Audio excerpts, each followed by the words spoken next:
Bom dia, boa tarde ou boa noite, dependendo do horário. Sejam muito bem-vindos, bem-vindas ao nosso Versa Podcast, aqui com meu amigo co-apresentador Ricardo Castilho, sempre com convidados super mega especiais, né, Castilho? Quem está aqui com a gente hoje? Renato, uma alegria estar aqui novamente, mais um episódio do nosso Versa Podcast.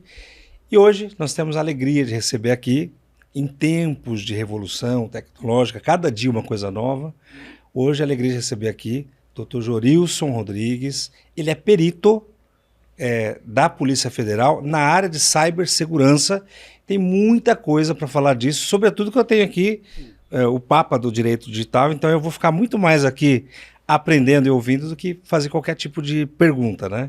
Mas, Jorilson, seja muito bem-vindo, muito obrigado, viu, pela sua agenda. Sei que a Polícia Federal demanda aí muito, né, dos seus profissionais, sobretudo perito, né? Imagino um tanto de demanda, mas começando aqui, obrigado, né? Uma alegria. E já pode começar depois falando um pouco da sua carreira, né? De como você entrou, como você começou na Polícia Federal, a carreira, porque daí tem muita pergunta aí que o Renato vai te explorar. Muito bem. Bom, meus caros, antes de mais nada, dizer da minha satisfação de estar com vocês aqui. Pessoas que eu já convivo de longa data, o Ricardo é um grande amigo, né? E a gente tem histórias de longa data. E falando em carreira, eu fico me lembrando que boa parte do início da minha carreira como perito criminal federal também começou com aquelas discussões que eu, Ricardo e outras pessoas mais tínhamos sobre crime cibernético, né? Então, claro, o interesse do Ricardo sempre foi os aspectos jurídicos, mas é necessário compreender a tecnologia, né, Ricardo?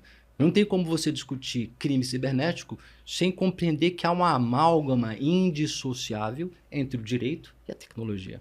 E a gente tinha embates muito profícuos e que acabaram resultando até em legislação no país, né? Então, eu vejo que, de outro lado, por ser bacharel em direito também, isso me ajuda a instrumentalizar as discussões com quem não é exclusivamente técnico. Então, estou na Polícia Federal desde o princípio. Nós criamos a unidade de perícia em informática lá nos idos dos anos 90, final dos anos 90. Nós somos da primeira turma de peritos criminais federais da área 3, que é a área de informática, né? Então, é uma satisfação olhar para trás e ver o resultado disso tudo. Viver num tempo em que não havia nem doutrina a respeito da matéria. E a gente teve que ir, então, buscando elementos para poder formar, do ponto de vista do direito brasileiro, o que era um local de crime informático. E como é que a gente deveria proceder. E aí já estamos com uma jornada bem longa, né? O que eu posso te falar de interessante a respeito disso é que a minha filha, Renato, e o meu filho mais novo, eu tenho 3 filhos. O mais velho gosta de automóvel, Calil. Calil gosta de carro, é um entusiasta de automóvel. Mas eu tenho uma filha do meio, a Marjorie. Ela diz que quer ser perita criminal federal igual o papai. Então, pensa na satisfação, né? E o mais novo também está indo, o Nicolas está indo na mesma história. E a Marjorie já entrou, inclusive, na Universidade de Brasília para engenharia. E ela recentemente escolheu engenharia de software, porque ela quer seguir a carreira. Que bom, hein? Mas o Jorilson, que apesar de ter 25 anos, pessoal, mas ele é das antigas, tá? E eu lembro de acho que o primeiro livro que a gente até participou juntos, lá, 2001, lá, acho que escrevemos Manual de Direito Digital e Internet. Direito Eletrônico e Internet. Direito Eletrônico e Isso, Internet. 2001. Acho que foi aquele azul, né, que eu coordenei. Isso, exatamente. Azul, enfim. Ele falou que não tinha doutrina. Agora tem, porque vocês criaram, né? Ele criou a doutrina. Vocês criaram a doutrina. Até ia perguntar, ele entrou na primeira turma de informática, que é o termo correto ainda, né? Enfim, a gente fala direito eletrônico, mas falar eletrônico hoje não, o pessoal não entende, né? Isso, Mas, na verdade, você foi da primeira turma e você fez, né? Você foi meio que autodidata. Vocês, né? Todos falávamos aqui do Caricate. Era o Jorilson e o Caricate, né? Sempre as referências aqui. E na época tinha o delegado Mauro Marcelo também em São Paulo, lembra? Aqui na Polícia Civil de São Paulo, é verdade. Eram os 3 que protagonizavam. E a gente começava a discutir, acho que foi até o Jorilson que me ensinou isso, o princípio de Heisenberg, que eu cito muito em aula, até conversávamos aqui nos bastidores, né, Jorilson?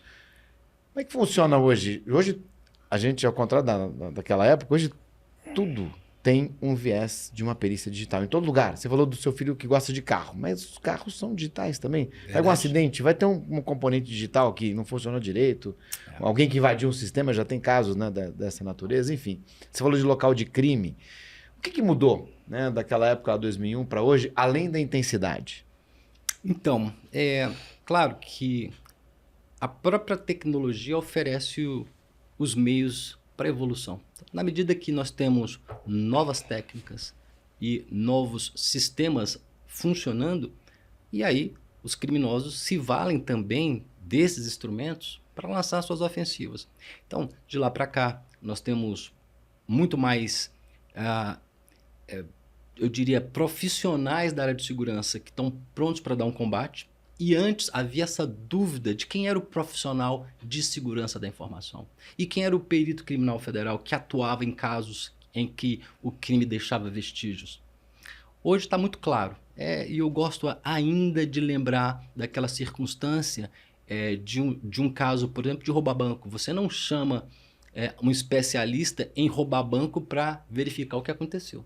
Você traz um especialista em segurança bancária. E é assim também com a tecnologia. Então, hoje o que nós temos são métodos mais eficazes de combate e também de extração e análise dos dados, com mais facilidade. Veja, o princípio é o mesmo. O que tem de diferente é, primeiro, a casuística muito maior e também o tempo que a gente gasta para fazer uma perícia diminuiu muito. Antes a gente dizia, era na unha mesmo. Você extraía os dados, analisava às vezes com algum aplicativo que você pudesse olhar os hexadecimais do código ali para ver se tinha alguma coisa que pudesse ser útil, né, ali como um início da investigação, um início da análise, né, enfim. Mas hoje eu vejo basicamente isso, sabe? O profissionalismo de cada uma das áreas. E, claro, também o pessoal do lado de lá, os criminosos têm se especializado e muito também. E aí a gente consegue ver esses dois blocos muito claros. Hoje, por exemplo, a gente tem... Vamos falar um pouquinho dessas... Acho que pega todo mundo recebe a ligação falsa. É todo dia, toda hora, etc, enfim. Isso, a gente tem um componente pericial, a partir da investigação, etc. E temos um componente também da casuística, como você fala, do mundo atual. Como combater isso? Por que isso acontece nessa intensidade? Primeiramente, porque o crime vem migrando mesmo de crimes que são mais violentos, e óbvio que todo ser humano tem como interesse, né, em ter a sua incolumidade física garantida. Então o bandido também não quer entrar em situações de dividir ali com a polícia, ainda mais nos dias de hoje. Então há uma especialização mesmo do crime. E óbvio que o crime tecnológico, ele, até nesse sentido, ele é mais fácil para o criminoso, porque ele não tem que colocar adiante dele nem a cara, né? Então ele não precisa aparecer, ele não precisa estar na pista, né? Ele simplesmente se faz passar por um terceiro e aí lança mão de condutas já conhecidas, seja essa de ligar para alguém, e cada vez isso tem se recrudescido, porque a própria dinamicidade da inteligência artificial permite isso. E as pessoas, elas acabam caindo nessas campanhas que nós chamamos de phishing, que pode ser de qualquer natureza. E com isso também eles não dão as caras, não se mostram, né? E o resultado é muito grande, né? O resultado financeiro desse tipo de crime é o que ainda move, né, a ação criminosa. E como que eles... Aí a pergunta também pode ser para o Renato, né? Esses bandidos precisam dos dados, né? Sempre é um hacker que consegue, para começar o planejamento das ligações. Como é que os caras conseguem os nossos dados? Em parte, isso tem a ver mesmo com o que nós chamamos de engenharia social. Desde o princípio foi assim. E continua sendo.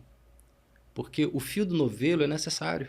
Você precisa do nome da pessoa, de um telefone, minimamente de um conjunto de informações biográficas a respeito dela, que nós chamamos de os dados onomásticos. Então, você tem lá um CPF, RG, um número de telefone, eventualmente de cadastros que foram vazados há bastante tempo. Tem casos clássicos, Henrique, acho que o Renato deve lembrar disso, quando a gente vivia buscando dar combate essas feirinhas onde vendiam dados de órgãos do poder público, né? E aí o sujeito tinha um CPF de autoridades. CD. No CD, você lembrou bem? Vendia na 25 de março, não é? Tinha. Então, veja, apenas mudou a fonte, mas a maneira de capturar dados ainda é a mesma. Então, hoje, facilmente as pessoas elas se convencem a entregar seus dados pessoais na compra de um determinado aplicativo ou para usar um serviço dessas grandes plataformas de rede social. E aí, com base nisso, o sujeito, eventualmente, quando há os dados são vazados, né?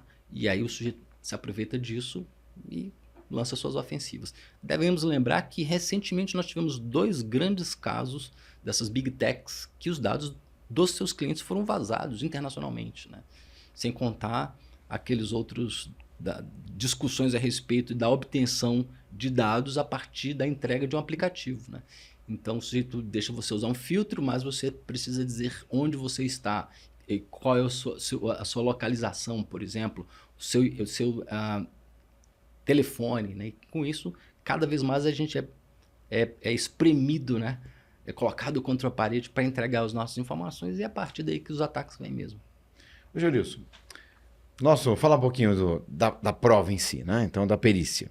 O Código de Processo Penal diz que quando o crime deixa vestígio, tem que se fazer o exame de corpo de delito, né? O corpo ali é um ambiente onde aconteceu o crime. Do ponto de vista digital, hoje, essa conotação é ampla. E o momento em que você, como perito, vai ter acesso pode não ser o momento da preservação em si desse corpo de delito. Então, o pessoal entender aqui mais ou menos, né? O sujeito teve um acidente de carro, então com vítima. Por que você não tira o carro do lugar com vítima? Para você preservar aquele ambiente, né? Ali, o corpo de delito ali. Se a pessoa sofre, né, um ferimento, alguma coisa, claro, vai primeiro para o hospital, mas se ela morre, ela fica ali. Por isso que às vezes fica esperando muito tempo chegar o rabecão, etc. Mas no mundo digital, e hoje tudo é digital, muitas vezes há uma dificuldade nessa interpretação.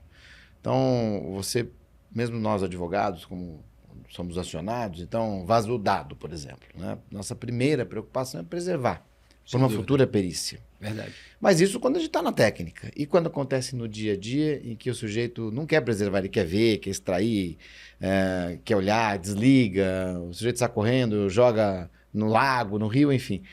Como é que está a função do perito hoje em dia? O perito não deveria estar presente já no primeiro momento, quando acontecesse uma apreensão?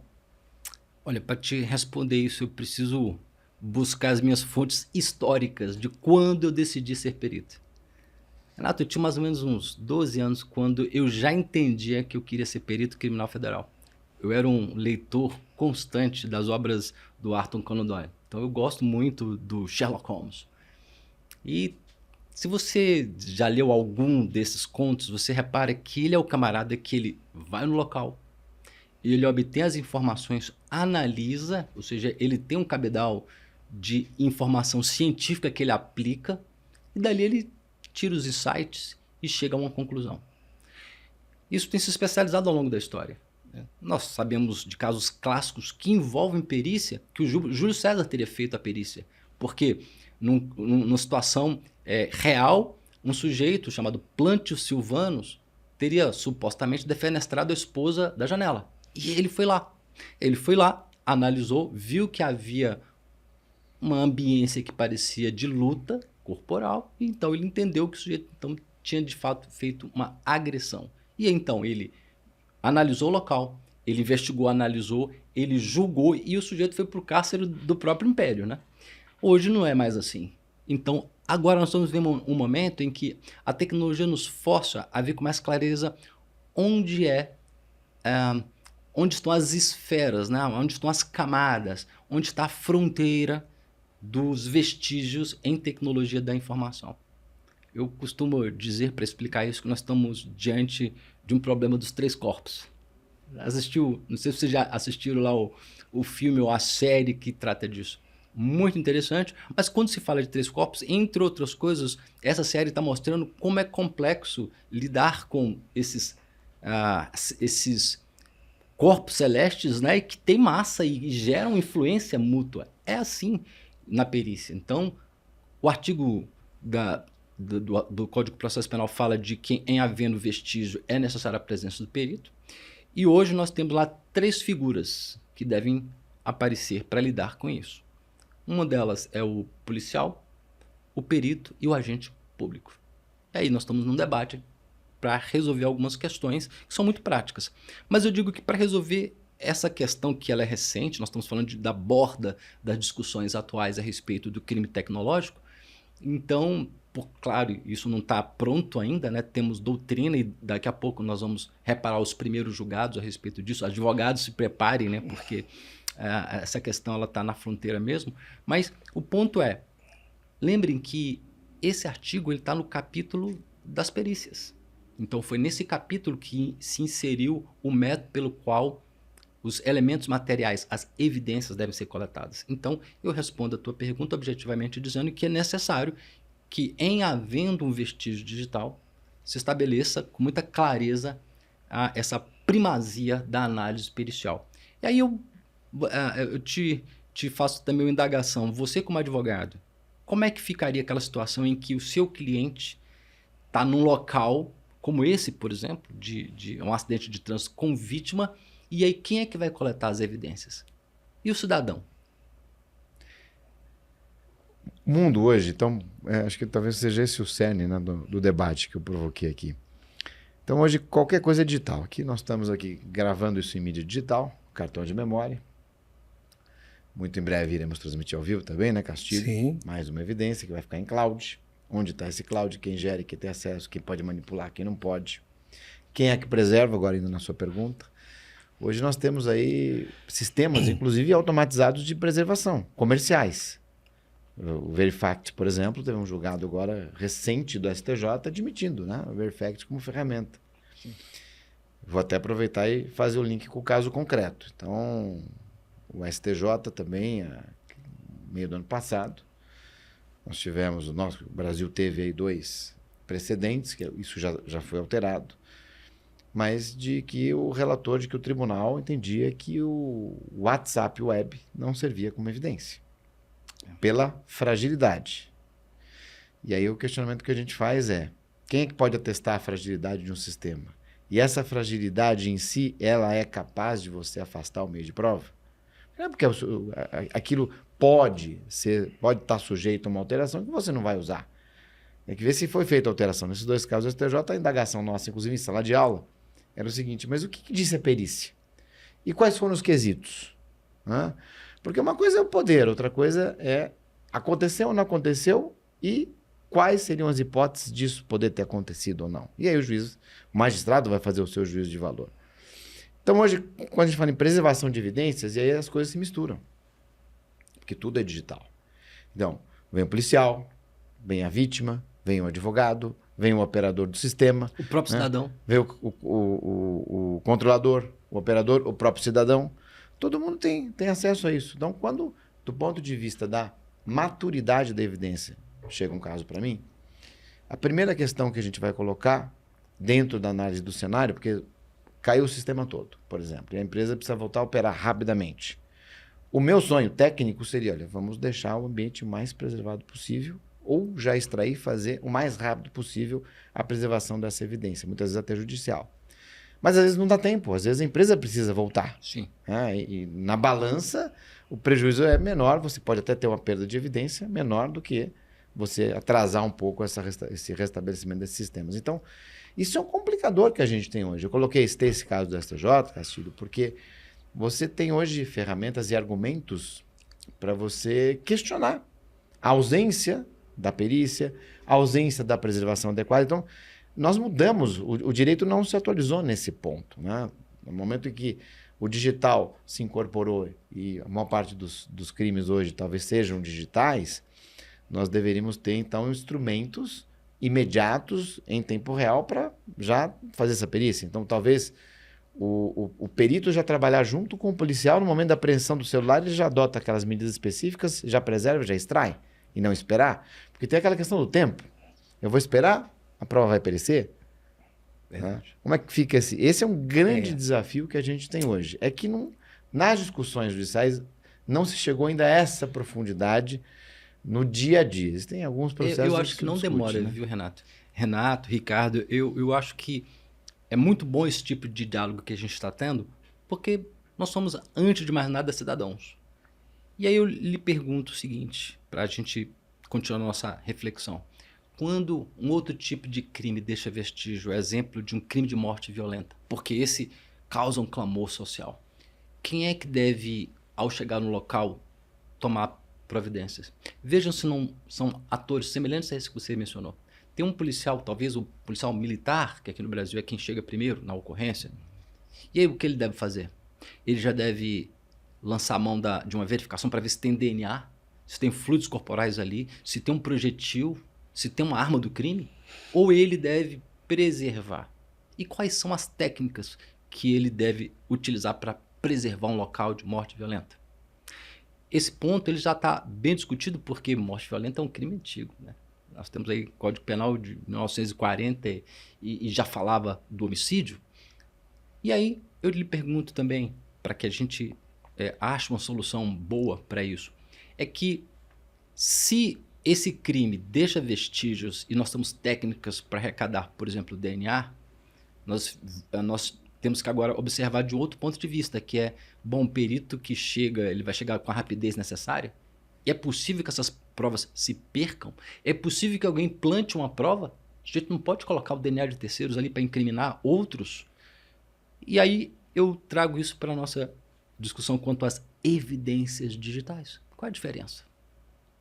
Qual é a diferença do fenômeno computacional, informático, digital, do ponto de vista legal, para esses outros casos? Que também a sociedade se coloca a reclamar do poder público uma atuação firme e técnica. E nós temos, inclusive aqui em São Paulo, uma das melhores perícias que tem no Brasil, muito técnicos, e eles têm uma boa técnica para casos como esse e também para crimes digitais. E a pergunta é, o quão rápido eles conseguem chegar no local? O quão rápido eles conseguem, tendo preservado, recolher essas evidências? Porque também o advogado quer tomar as suas medidas, né? Eventualmente até cautelatórias dos direitos do seu defensor. O cidadão também quer ver os seus direitos defendidos. Eu sempre penso como cidadão em primeiro lugar. Eu não gostaria de ver numa situação qualquer que a minha intimidade, a minha vida privada fosse devassada de uma maneira inadequada. Então, por isso que eu penso que quando a gente fala de escassez de recursos, o problema não está no direito e nem na boa técnica pericial, porque elas existem, são fartas. Inclusive, hoje em dia, para você entender, nós temos uma ferramenta criada na própria Polícia Federal, chama IPED, está disponível aí para organismos policiais na internet. IPED.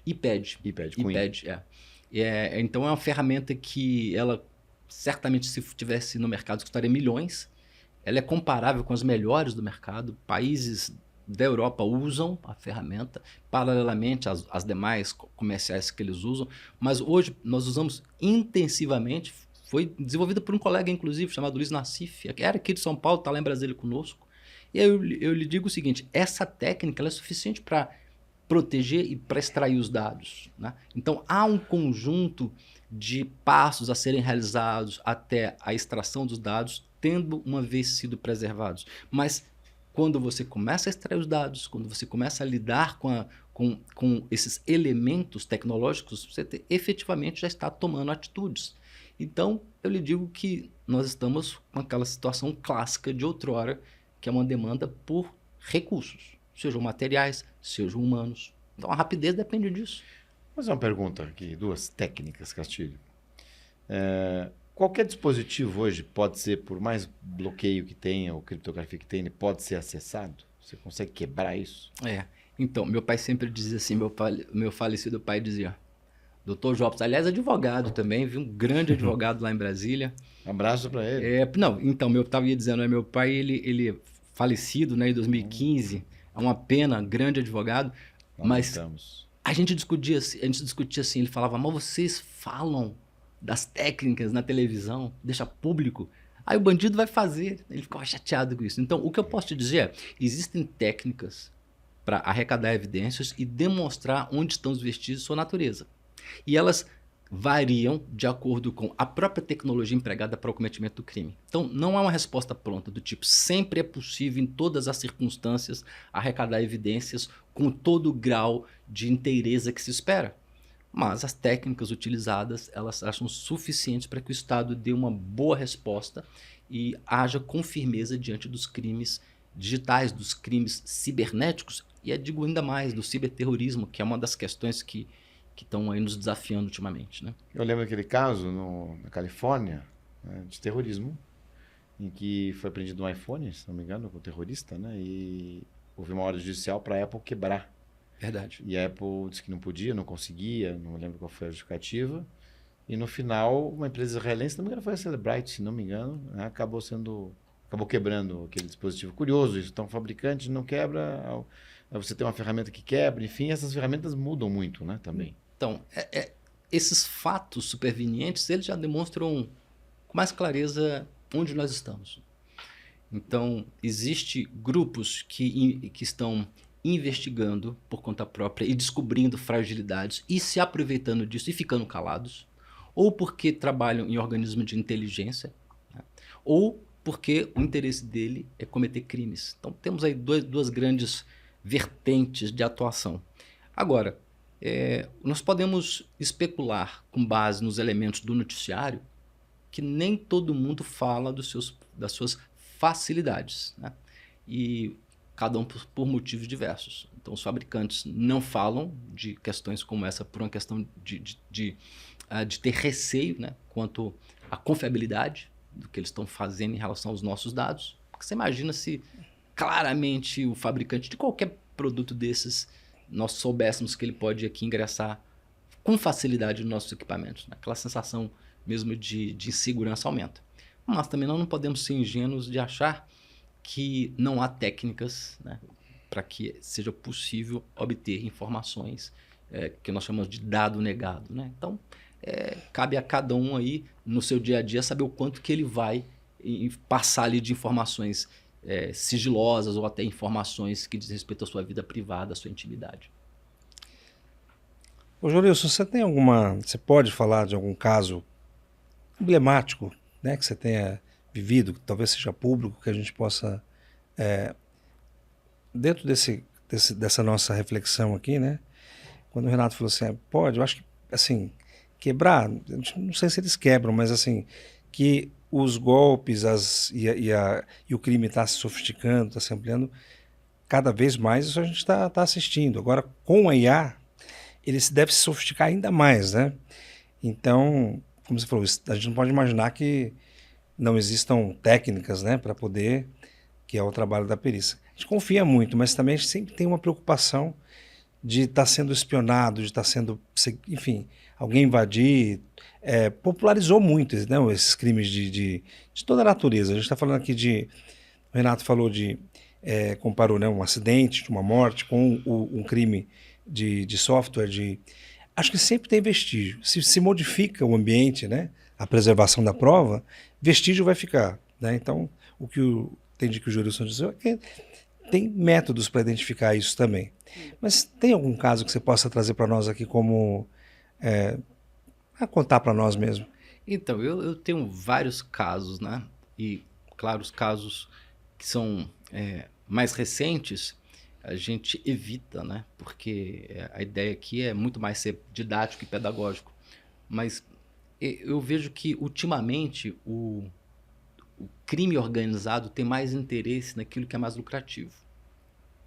E uma das áreas que eu tenho avançado muito na minha área de estudo, né, onde eu tenho pesquisado mais, são os crimes de fraude que envolvem licitação de tecnologia da informação. Então veja que é uma área muito específica, né? Porém, em razão mesmo dos órgãos de controle terem entendido que essa é uma matéria que precisaria de um foco por parte do Estado, ao longo dos anos nós vimos tratando disso. Primeiramente, com um aspecto mesmo de análise administrativa, e nesse tempo, juntamente com outros órgãos, na época, além do próprio TCU e da CGU, nós fizemos parte de um grupo de trabalho que tinha o Banco Central, tinha o TCU, a Câmara, o Senado, o STF, o STJ, Banco Central, enfim, vários órgãos que se mobilizaram para identificar essas fraudes por causa do valor. E eu reparo que casos como esse, que dão melhores resultados, é onde os criminosos têm se utilizado para também estudar maneiras de obterem resultados. E um caso desse foi interessante porque a quadrilha, o que eles faziam, eles não conseguem entrar nos sistemas de pregão, por exemplo, de compras do governo com essa facilidade toda. Não é algo fácil. A gente sabe que nenhum sistema ele é seguro de plano, né? Tem camada de segurança. Mas interessante foi que eles conseguiram montar uma ambiência, e aí é um caso que eu apoiei, né? Eu fico muito tranquilo para falar disso, porque não foi um caso em que eu precisei apoiar uma outra organização, uma outra polícia, e o sujeito, então, eles começaram a simular um ambiente de uma pessoa jurídica e começaram a dar lances a partir dali e tendo um conjunto de informações privilegiadas. E nós descobrimos isso a partir da análise do tráfego de dados. Então, um tráfego de dados tem, além do payload, que a gente costuma chamar, que são aqueles dados que têm maiores interesses do ponto de vista de conteúdo, mas também há os metadados. E esses são muito mais fáceis para examinar, e a partir desses dados nós conseguimos identificar quem era, né, e quem eram os envolvidos. E nesse caso, tinha lá um envolvimento interno da organização, o que ficou muito claro, né, durante o segmento da investigação. Porque o nosso papel é esse, é extrair informações que fazem com que um crime de alta tecnologia, um crime cibernético, que envolva o ciberespaço, venha para esse ambiente onde qualquer policial possa investigar. Então, segue a investigação do método tradicional. É necessário ouvir pessoas, é necessário identificar elementos probatórios que vão além daquelas primeiras provas, e isso a polícia sabe fazer muito bem, de longa data, né? Então, esse foi um caso emblemático. E posso te falar de um outro ainda, que uma análise muito rápida, foi possível identificar 2 milhões de fraude, justamente em compras no serviço público, né? E, claro, tem algum grau de complexidade aqui que eu também não quero ficar aí ensinando ninguém a como fazer, né? Mas o que acontece é o seguinte, eu tenho usado a inteligência artificial para me ajudar. Porque, vocês sabem, esses casos, eles são muito grandes. Facilmente supera 3 mil páginas. Como é que você analisa? E eu sou daqueles que, até pela formação jurídica da família, né? Eu leio o processo todo. Então, eu leio as 3 mil páginas. E aí, nos últimos tempos, eu identifiquei uma técnica para ir mais rapidamente naqueles primeiros elementos que são necessários, e na medida que eles vão aparecendo, eu já vou separando como evidência, como achado pericial. E então, com um cruzamento dessas informações, a gente vai apontando se há sobrepreço, se há um superfaturamento. Então, também é a inteligência artificial nos ajudando a combater os crimes. E esse crime, ele é um crime que envolve tecnologia e fartamente, né? Tecnologia ajudando a atividade pericial, esclarecimento de crimes, importante isso.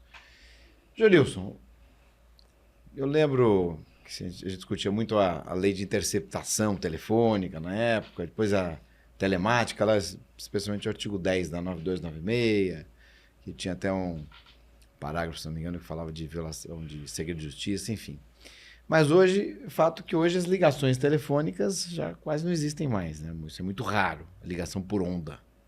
Hoje é ligação por WhatsApp, por Teams, ou por qualquer outra rede social, enfim, ligação digital. Como fazer para... Existe como interceptar esses áudios ou vídeos, né, dessas comunicações aí que os criminosos usam?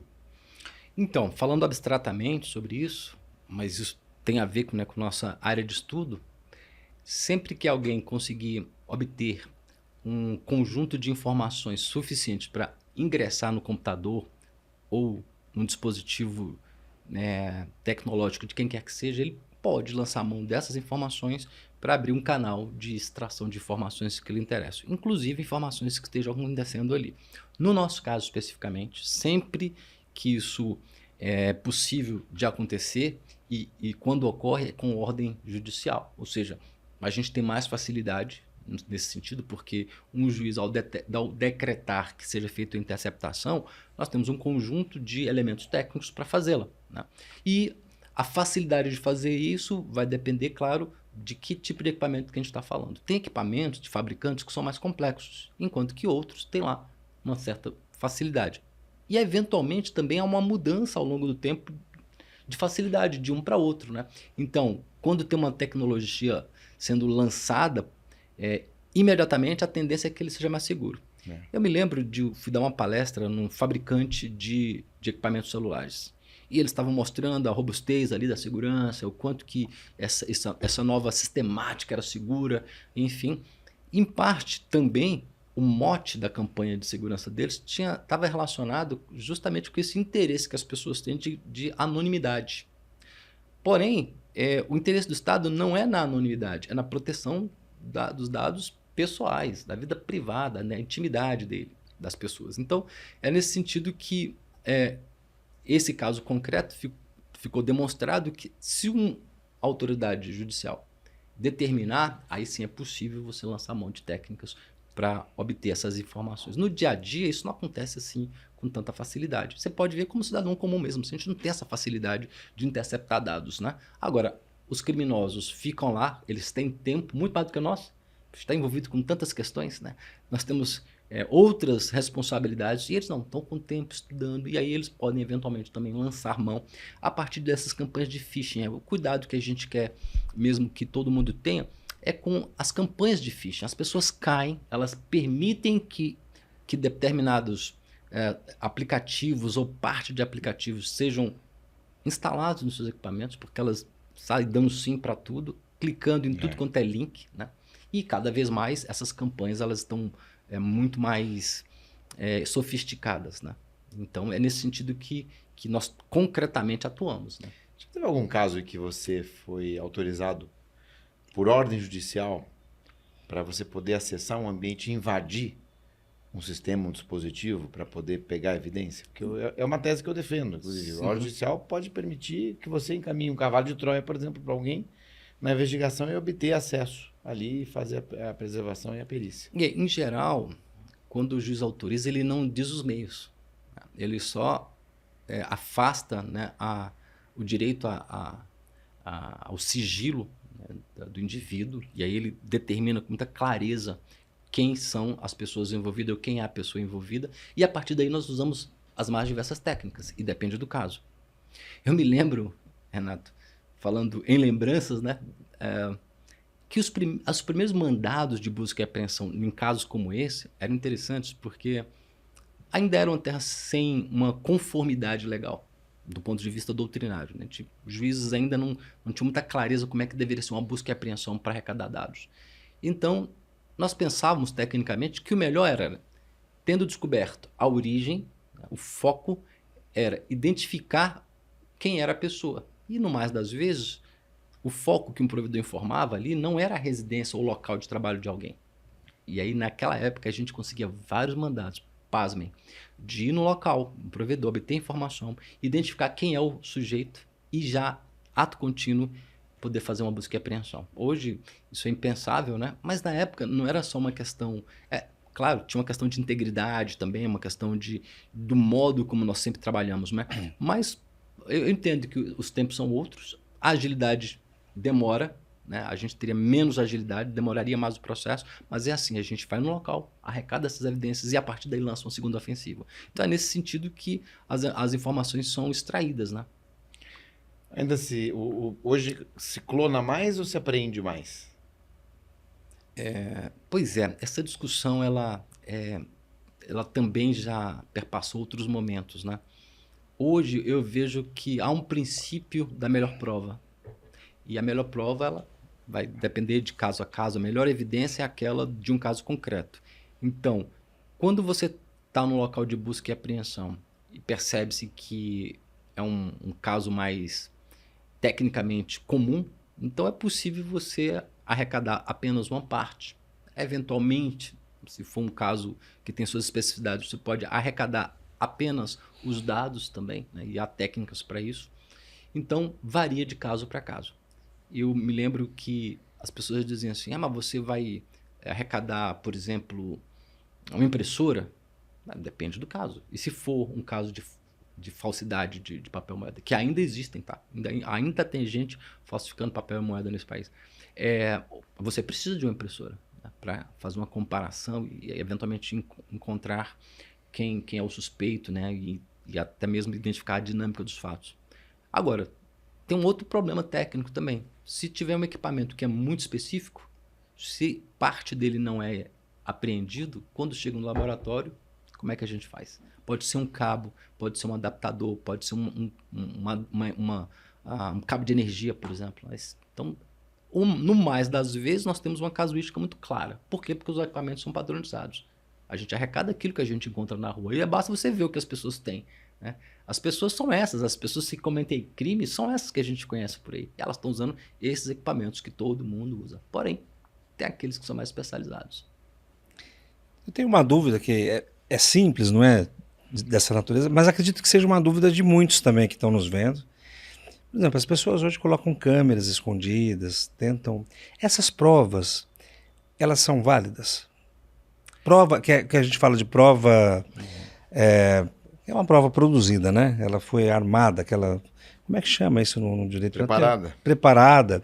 Então, você está lá, aquele vídeo, por exemplo, ele pode ser usado, é muito mais, não é propriamente de perícia, sim, mas é conceito de prova, né? Se essa prova, se essa evidência, ela é tida como válida. Uhum.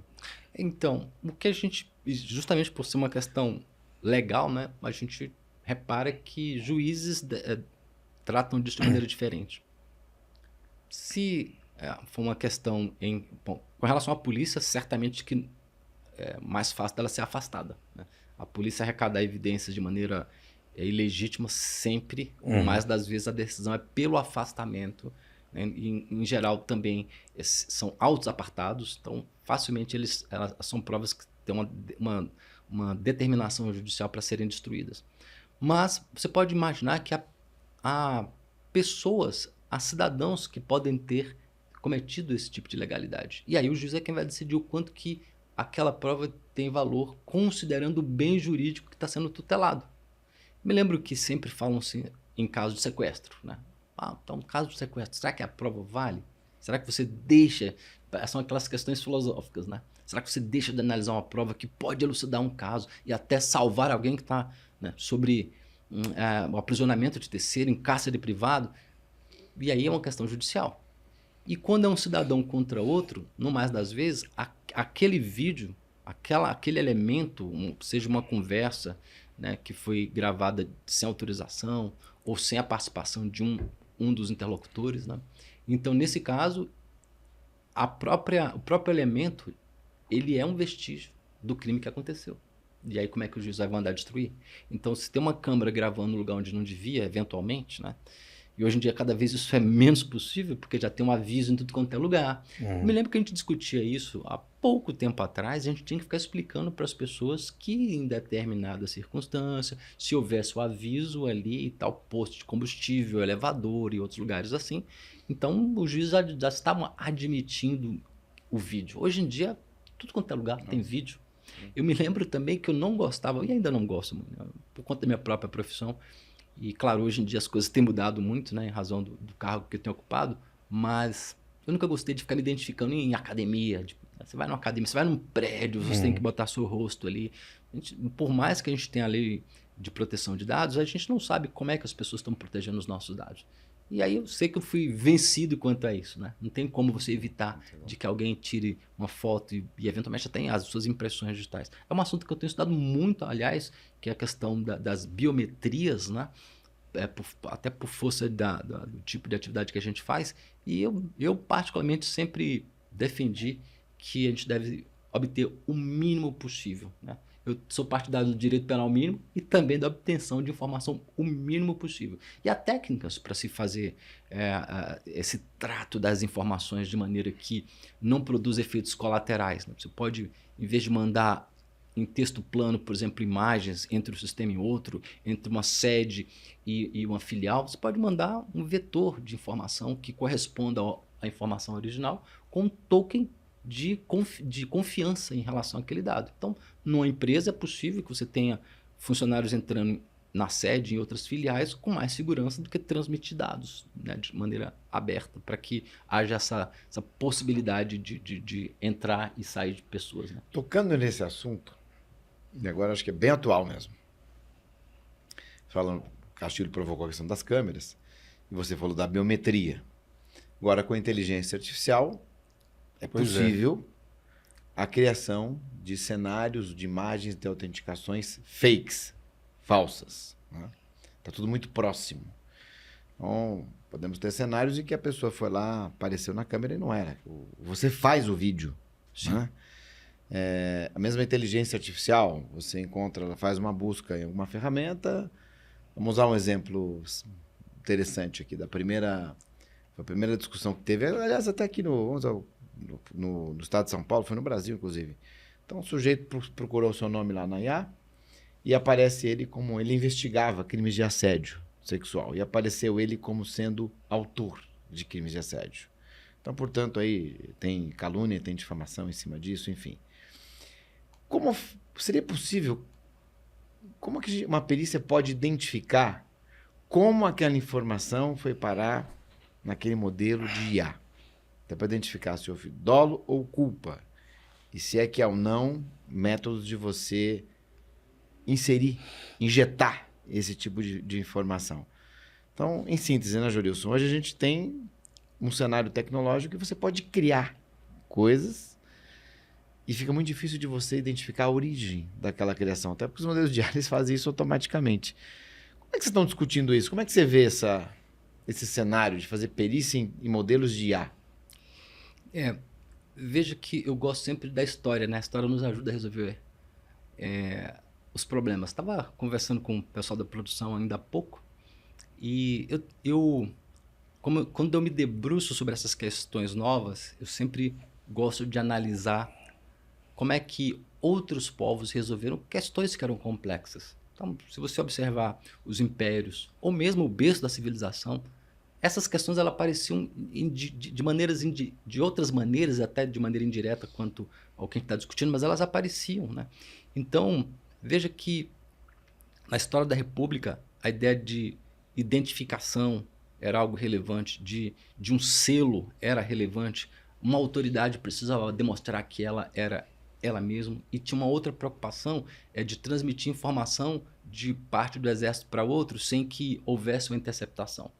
Hoje, com a inteligência artificial, nós podemos comparar com, por exemplo, nos primórdios da identificação por biometria, ou por identificação por voz, ou ainda identificação de rosto. Todo o processo pericial que lida com biometria, ele extrai minúcias. E o que nós precisamos fazer agora primeiro, tem uma questão jurídica, de fundo, que é capaz de enganar o homem comum? Aí o pessoal do direito vai precisar discutir isso.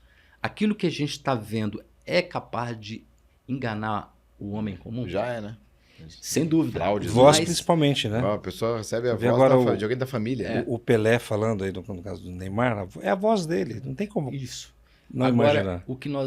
E aí, a maneira como nós vamos analisar é outra. Então, nós precisamos agora daquela evidência, extrair as minúcias e fazer uma comparação entre elementos anteriores, confiadamente vindos aí do autor da voz ou da imagem, da pessoa propriamente dita, né? E a partir desses elementos, dessas minúcias, fazer uma comparação. Então, nós estamos ainda na fronteira dessas coisas todas, agora, nesse momento. Né? Então, eu creio que devem aparecer cada vez mais situações concretas de litígio que dizem respeito a essa matéria. E quando nos chegar do ponto de vista pericial, a maneira de resolver é essa. É extraindo minúcias e a partir desse vetor de minúcias, seja de um vídeo, seja de voz, fazer uma análise e aí, a partir de algo que é confiável, que nós chamamos esses elementos, né, que são extraídos ali como elemento confiável, né? Então, essa parte que é confiável, nós comparamos com aquele que é o indagado, o perquirido, né? É o questionado. Então, nós temos dois elementos a serem comparados. Isso não se faz de outra maneira a não ser extraindo evidências de um e de outro. E essa assinatura, e é na minha percepção, mesmo a IA deixa a assinatura. Mesmo por mais crível que seja uma imagem... Recentemente, você tocou na história do Neymar, eu vi um vídeo, achei assim, hilário, né? Tinha, de fato, o Neymar ali, você percebe que é o Neymar. Mas, se você analisar uma segunda vez, você já não se engana mais. Porque tem um contorno ali da imagem que não bate, você percebe que tem uma certa artificialidade.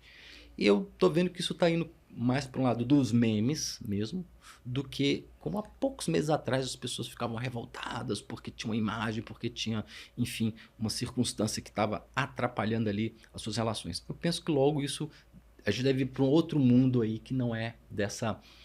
tão belicoso quanto essas questões todas, na minha percepção. Né? Aí é a ver, né? Mas com o olhar de perito dele, a minúcia, o contorno, agora, para o homem mais... Então, para o homem comum, mas acho que ele pode olhar aquilo e já... então, você já caiu... E o problema é que as pessoas quase sempre olham aquilo e já tem como verdade, isso, né? Exato. Esse então, é dependendo do caso e do contexto, isso pode ser de um prejuízo incomensurável, né? Você tem... Imagine que todas essas questões que nós estamos falando lidam com a liberdade das pessoas, o patrimônio das pessoas e a imagem delas. Então, é muito perigoso tudo isso, né? Pensa aqui comigo, Ricardo, caso de moeda falsa, né? Isso já foi, inclusive, objeto de guerra, né? Fraudar a moeda de outro país, de modo que você possa fazê-lo sucumbir, né? E facilitar uma determinada dominação. Mas será que quem de nós aqui pode garantir que jamais cairia num caso de papel moeda falsa? É claro que isso não é tão comum hoje, né? Mas existem outros meios de comparar e que causam um prejuízo terrível para um país. Moeda falsa, se a gente comparar a moeda norte-americana, ainda é um problema mundial. A gente sabe que há um percentual de notas falsas andando pelo mundo e valendo como cunho forçado, porque as pessoas não são capazes de identificar qual o prejuízo que ocorre no mundo em razão disso. Então, é claro que o prejuízo a sociedade não está disposta a bancar. Mas ele acontece em outras questões que não são tecnológicas. E eu sempre faço essa comparação para as pessoas verem que o nosso maior problema não é a tecnologia. É um problema pessoal. É o cidadão que precisa ser conscientizado. É o cidadão que precisa lançar um segundo olhar a respeito do que ele está vendo. De ele não ir repassando informações que ele, né, não pode garantir a fonte. Então, essas questões elas são mais relevantes do que a própria tecnologia. Porque a gente tem tecnologia muito boa hoje para falsificar papel, moeda, e nem por isso a gente está aqui arrancando os cabelos por conta disso, né? O que você acha desses seriados que tem? Tem um que chama NCSI Cyber. Ah, sim. Você deve ter assistido já, né? Eu assisti alguns, achei superficial, interessante. O que você acha? Tem coisas que são realmente próximas, ou é muito fantasioso ainda? Eu assisto todos. Eu sou fã de todos. É NC Cyber, né? Então, NCIS, né? Que é relativamente somente aos casos que envolvem a Marinha norte-americana, né? Mas... Não, tem aquele outro agora com o FBI. É o FBI Cyber. Certo. Aí tem, enfim, tem alguns seriados que têm funcionado bem, essa trama, essa dinâmica. Claro, eles não guardam um respeito integral a todas as boas técnicas, né? E eles precisam também, dada a dinâmica, fazer com que as coisas andem bem. Né? E não é naquela velocidade, né? É uma obra de ficção. Então, há uma análise... Mais fácil, né, ali? Uma análise de DNA, uma análise de imagem, uma análise de voz, uma análise de vestígios digitais, nesse caso dos episódios que tem cibersegurança envolvida. Claro, demora mais do que você teria ali 30, 40 minutos do tempo de um seriado, né? Então, mas eu gosto, sou fã de todos eles. Meus filhos também assistem. E a discussão do tema eu acho que é mais interessante. Então, mesmo que a gente gostaria de ver ali ser retratada a realidade, mas os elementos da realidade estão presentes. Por mais que a ficção, claro, tenha ali uma liberdade, né, do autor de colocar algumas questões que não são a real mesmo, né? E também a questão da tecnologia. Nem todas as polícias, nem todos os órgãos periciais estão no mesmo nível de desenvolvimento tecnológico que a televisão apresenta ali, porque eles têm acesso a assessores, a consultores que mostram o que há de mais avançado, né? Mas muita coisa demonstra, no mínimo, um caráter de verossimilhança com os fatos reais. Você tem algum caso que você vai fazer uma busca e apreensão e o sujeito fugiu ou jogou o computador pela janela? Mas inúmeros. Nós temos casos que são cômicos até, e tem aqueles trágicos, tá? Os cômicos dizem respeito ao sujeito lançar lá do 10º andar, do 8º andar. E tinha uma época que isso era muito comum, porque com o advento da divulgação das buscas e apreensões por parte das polícias, o cidadão já estava esperando às vezes, né? Então, se ele que estava fazendo algo errado, ele já deixava tudo pronto e o que ele tinha de possível era jogar pela janela assim que ele via alguma movimentação. Só que boa parte dos casos nós conseguimos recuperar aquelas evidências ainda, né? E aí, claro, eles vão evoluindo, começam a usar outras maneiras, né? Em vez de guardar em determinadas mídias, mudam as mídias, escondem. Mas nós temos casos em que o sujeito pega o notebook, bota dentro de uma caixa d'água. Nós temos casos em que o sujeito coloca na casinha do cachorro, né? Bota embaixo da casinha do cachorro. E um dos casos que realmente eu diria assim que foi dos mais tristes é quando um menor de idade, né? Ele estava envolvido lá com material que envolvia pornografia contra a criança. A nossa unidade foi uma das unidades que apoiou lá no início a ideia de direitos humanos, proteger diversas pessoas que eram suscetíveis em relação a um depoente especial, por exemplo, mas também nesses casos de crimes que envolviam menores. Então, lá naquela época mesmo, que a gente estava escrevendo o livro, Renato, já tinha essas discussões sobre proteção do menor. E era grave, sempre foi muito grave. E é grave, né? Toda a violência contra menores, enfim. E o sujeito, quando viu que a polícia entrou, ele não teve como fazer outra coisa, então ele se trancou no quarto e aí ele se lançou pela janela. Então não teve como lançar as mídias, não teve como jogar fora o disco, né? Então é um caso triste. Hoje nós estamos, né, já tem toda uma maneira de fazer isso de modo a evitar também. A gente vai aprendendo, né, com os fracassos também, né? Em caso desse foi realmente não era esperado e nunca tinha acontecido e também nunca mais aconteceu. Mas são aqueles pontos fora da curva, né? Que são às vezes aqueles que chamam mais atenção. E além de situações como essa, a gente tem situações em que o sujeito tenta negar que o dado é dele ou que ele tenha. O mais clássico, até foi recente, estava numa operação e o sujeito escondeu o celular. E ele disse que não tinha celular. E claro, né, que hoje em dia é muito difícil alguém não ter celular. E conversa vai e tal. A gente tem, depois daquele primeiro momento, nós tínhamos ali uma equipe de fora que é o pessoal de operações. Eu gosto muito de trabalhar com esse pessoal. O pessoal de operações é uma galera assim que, enquanto não encontra o que está se procurando, não se exaure ali a busca e apreensão. E nesse caso, nós já tínhamos ali feito uma análise prévia do local, mas nós tínhamos um quadro reduzido ali de 3 pessoas no primeiro momento e a outra equipe estava chegando porque estava se deslocando, tinha ido em outro endereço. Pois bem, quando eles chegaram, aí eu tive que comunicar para o camarada, olha, eu já pedi aqui para o cidadão, ele disse que não tem celular. Mas então a gente não pode ir embora enquanto não achar. Aí, tá bom. Esperando que ele falasse, tá bom, então tá aqui.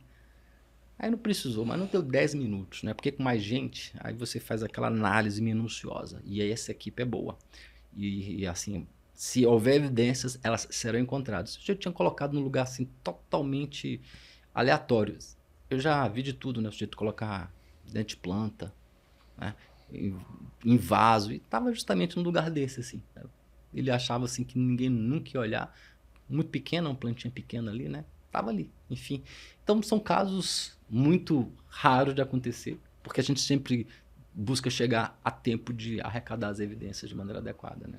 Jorilson Rodrigues Castilho. Muito bom. Olha, quanta coisa bacana, né, Renato? E para a gente, acho que finalizar, nosso tempo está acabando, queria que você, quem está nos vendo, que pretenda, talvez, se inspirou, né, aqui no nosso papo, ser perito.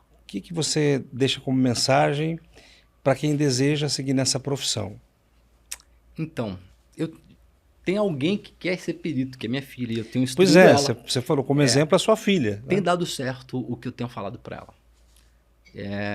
O mais prosaico que eu possa parecer, a gente precisa ser muito bom de português. Então, estude muito o português. Vá muito bem, fora da curva. Procure gabaritar as provas e vá fazendo todas elas, né? Em Brasília, o que a gente tem para fazer é concurso. Eu fiz 10 concursos em Brasília, passei em 10 concursos, né? Aí eu fui escolhendo, passei Sem lá. IA, sem IA. Olha E isso. na época não tinha essas facilidades. Hoje eu continuo estudando muito, uso a IA para estudar, me ajuda muito, principalmente para sedimentar conteúdos, né? Então os resumos é muito mais fácil. Então, por exemplo, tribunal, na época eu fiz TRF e naquela época você tinha que fazer uma prova de digitação, você tinha que ter métodos de manter na mente o que pudesse vir, né? E às vezes as questões de jurisprudência caía a jurisprudência. Claro que no judiciário ainda deve cair, mas especificamente no nosso caso, é isso. Na minha percepção é estudar muito português. Esse é obrigatório, para ficar diferenciado. E quanto à parte de tecnologia, essa é a responsabilidade de quem é da área. Você tem que ir bem. E aí sim, você vai ter um diferencial, não é para passar, é para você ficar entre as vagas, né? E deu certo com a minha filha. Ela passou para engenharia na Universidade do Brasil, passou 2 vezes, inclusive, lá tem um PAS, que é um programa seriado de avaliação. Ela passou e passou também no Enem. E indo bem no português, indo bem na redação. É o que eu recomendo. Outra coisa, no site da nossa associação, aliás, Renato, eu agora sou diretor regional da Associação de Peritos Criminais Federais. Fui eleito agora em dezembro. Estou te dando notícia de primeira mão. Muito bom. Parabéns. Parabéns, olha aí. Fiquei aí em dezembro sabendo Parabéns. desse resultado. Então agora nós vamos começar a trabalhar muito mais com essas questões que dizem respeito a aspecto social da perícia em Brasília, tá? Tem uma diretoria, que é uma diretoria nacional. Eu comecei por aqui, lidando com as questões do Distrito Federal, e estou focado justamente nisso, né? De avaliar condições de trabalho. E lá, na nossa associação, tem as provas dos concursos anteriores. Façam todas as provas, né? E se dediquem a essas questões que estão aí na fronteira da tecnologia, que dizem respeito ao cibercrime, ao ciberterrorismo. E com isso você começa a observar em que pode cair ou não na prova, né? E ainda nesse sentido, queria dizer para vocês, também como novidade, né? Que eu tenho trazido um conceito novo, que é o conceito de domo digital. O domo digital, justamente por conta, Renato, Ricardo, da tecnologia que vem se avançando, da inteligência artificial, ela busca ser mais dinâmica no modo como nós conseguimos neutralizar essas campanhas de agressão, de crime, de ciberterrorismo, inclusive. Porque por mais que não seja o nosso foco principal, mas a gente acaba vendo o que está acontecendo, porque podemos ser atacados, não diretamente, mas indiretamente. As organizações públicas podem ser atacadas em razão de estar na internet, simplesmente. Então, essa camada de proteção, o objetivo é lançar mão de todos esses elementos, inclusive dos periciais. Então, os profissionais que tiverem interesse em lidar com cibersegurança, eles têm um bom caminho para se tornarem peritos, né? E há uma zona de uma fronteira ali que está muito próximo entre um e outro. Há certificações, inclusive, que cobram disciplina de um e de outro, né? Então, o profissional que é da área de digital forense, ele também é um cara de resposta a incidente. Tem elementos próximos. Agora, para por aí. Se ele quer se tornar um servidor público, não são esses cursos que a gente vê por aí que vão formá-lo. Ele precisa de uma outra formação, né? Então, também queria aproveitar nesses momentos finais e entregar para vocês 2 lembrancinhas para vocês. Muito obrigado. Poxa Tá vida. aqui, Renato, Olha, meu nobre. se ele autorizar, já vai fazer parte do cenário. Poxa, por que não, podemos né? colocar Aqui, ó, aqui na que mesinha? legal. Olha, não vejo óbvio se é isso, não. Que legal. E também eu vou deixar aqui pro meu nobre amigo, também Muito obrigado. uma Olha aqui. caneca. Aqui, ó. E Vamos aqui deixar. Polícia Federal, aqui Show, no Versa hein? Podcast, Olha aqui. hein? Olha, É. obrigado. tem caneta e uma par de algema. Mas é um caramba. chaveiro, hein?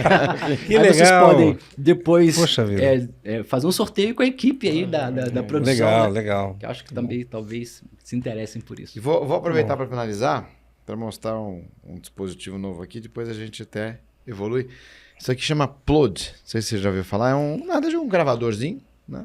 Que ele se conecta aqui com o magnético, né, do iPhone, e a propaganda que se faz é que ele pode gravar as suas ligações, né? Mas na verdade é apenas um mecanismo de captura de áudio, que você pode colocar um outro iPhone aqui junto no Viva Voz e dar na mesa. Mas o interessante disso é que numa gravação, assim, num bate-papo, ele já codifica, transfere em texto e já usa IA para trazer os principais insights, organizar o que foi dito, o que não foi, os pontos principais e daí por diante. Então é um hardware que se conecta com inteligência artificial, no caso aqui o ChatGPT, e ele depura tudo isso aqui. Já estamos falando de perícia em breve, muito provavelmente acho que o Jorilson vai fazer perícia no Plod aqui. Desse jeito, certamente. Muito bom, realmente. Mas legal, muito obrigado, Jorilson. Acho que foi um papo muito, muito produtivo. E mais uma coisa importante, a gente perguntou aqui o caminho, estudar, sempre.